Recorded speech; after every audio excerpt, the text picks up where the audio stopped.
ऐ ईमान वालो, शराब और जुआ और बुत और पांसे ये सब नापाक काम आमाल शैतान से हैं। सो इनसे बचते रहना ताकि तुम कामयाब हो जाओ। शैतान तो ये चाहता है कि शराब और जुए के सबब तुम्हारे आपस में दुश्मनी और रंजिश डलवा दे और तुम्हें अल्लाह की याद से और नमाज से रोक दे।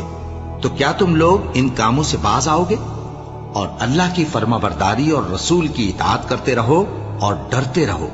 अब अगर मुंह फेरोगे तो जान रखो कि हमारे पैगंबर के जिम्मे तो सिर्फ पैगाम का खोल कर पहुंचा देना है। जो लोग ईमान लाए और नेक अमल करते रहे उन पर उन चीजों